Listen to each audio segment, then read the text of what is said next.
Episode 97. The Mystery of His Background. Grandma Iris saw that he still hadn't left and struggled to get up to chase him away. Jade saw what was happening and hurried to stop her. Jade was extremely nervous. "Grandma, what are you doing? Quickly lie down." "Make him leave. I don't want to see him," Grandma panted. Her voice became weaker. Seeing her like this, Andre felt even more pain and guilt. "Don't be like this. Iris, I know you're awake. I just wanted to see you, and I have something important to tell you. Hurry up and get out. I don't want to hear anything from you. Get out. I want to tell you about Charlotte," Andre said in a serious tone. Charlotte? Jade was stunned when she heard the name, and her face turned pale. Charlotte? Could it be? Could it be? That was impossible. Jade looked at the old man in front of her in disbelief. Who was he? Why did he know her mother's name? "Why did you mention her to me?" Iris became even more unhappy when Charlotte was mentioned. Andre sighed helplessly. When he saw the hatred in Grandma Iris's eyes, his heart ached. "Let's talk, Iris. Don't you want to know what happened between Charlotte and James?" At that moment, Jade's heart became heavier. She had a feeling that this man was not an ordinary person. It seemed that he had many secrets that she didn't know, especially secrets about her family. James was her father. Jade's body couldn't help but tremble. She couldn't wait to hear what this old man knew because she didn't know anything about her parents or her background. Everything she knew came from Suzanne Winslet. But Jade didn't believe what she said. Iris's cloudy eyes were filled with anxiety and complicated emotions. Then she sighed softly, as if she had made an important decision. "Jade, you go out first." Jade was dumbfounded for a moment. Although she didn't want to go, she still obediently left since her grandmother didn't want her to hear their conversation. But Jade suspected that her grandmother must have something to hide from her. Jade walked out in disappointment. She didn't expect that she would see Dario the moment she opened the door. She was very touched to see him. "Mr. Foster, have you been waiting for me here?" Jade took the initiative to hold his hand, and she looked at him with all kinds of feelings. What had happened with the old man just put her in a very complicated mood, so she really needed someone to comfort her. "Are you okay?" Dario looked at her worriedly. Although he didn't go in, he heard some things from outside, and when he saw Jade's expression, he knew something must have happened. Jade shook her head and said, "Mr. Foster, I'm fine. By the way, do you still need to go to work? If you do, don't worry about me. I can take care of myself."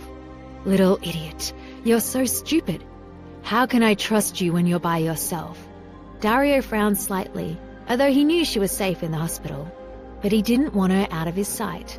"I'm really fine. Mr. Foster, don't treat me like a child all the time." "But you are a child."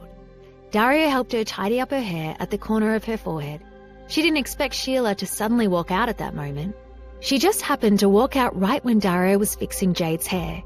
But what Sheila paid attention to wasn't their intimacy, but Jade's swollen face. Sheila quickly went up and anxiously pulled Jade to the side. She gently asked, "Jade, what happened to your face? Did you get hit?" Having been a nurse for so many years, Sheila could see the signs at a glance. "No." Jade was afraid that Sheila would worry and immediately spread her hair to cover her face. She'd forgotten that Amelia Stevens had injured her face. If she had remembered earlier, she would have put on makeup. "Don't lie to me. Was it Dario who hit you?" Sheila asked nervously. "No, Mr. Foster is not that kind of person. The marks are from when I was filming. Please don't tell my grandma. I'm afraid she'll be worried." Jade immediately explained the situation to Sheila. Sheila frowned as if she didn't believe Jade.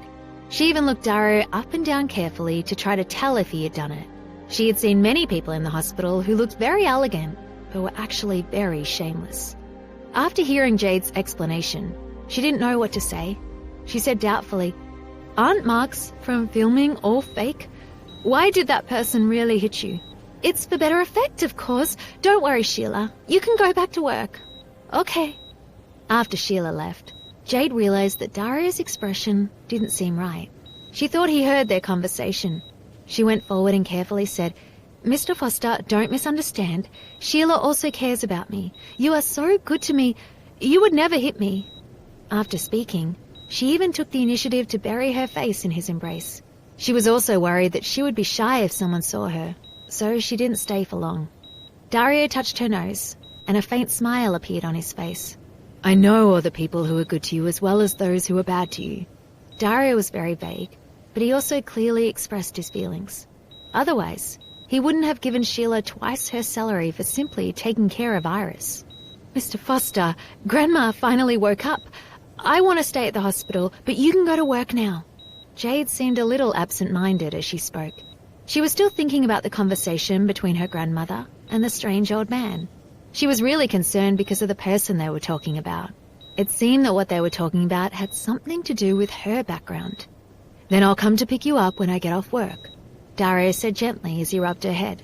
"Mr. Foster, I meant that I want to stay here with Grandma tonight. I don't usually have time to stay with her, so I want to take advantage of this rare opportunity," Jade said carefully while she looked up at Dario. Before she could finish, Dario interrupted her and said, "I understand. Then I'll come tomorrow morning." Jade was a bit surprised to hear him say that. She didn't expect him to agree so readily and thought that he'd make her go back home to sleep. But there was no expression on his face, which made her feel very uncomfortable. She didn't know whether she should be happy or sad. "Mr. Foster, be careful on the road." Before Jade could finish, Dario said coldly, "I'm leaving." He then left quickly. Jade was stunned on the spot. When he left, she stared blankly at his back. She suddenly felt a little sad. He left so coldly. Could it be that he blamed her for something? She shook her head and muttered to herself, "Impossible. Mr. Foster wouldn't blame me." But why did she suddenly care so much about his thoughts? Wasn't there no love between them? Jade didn't understand what she was thinking.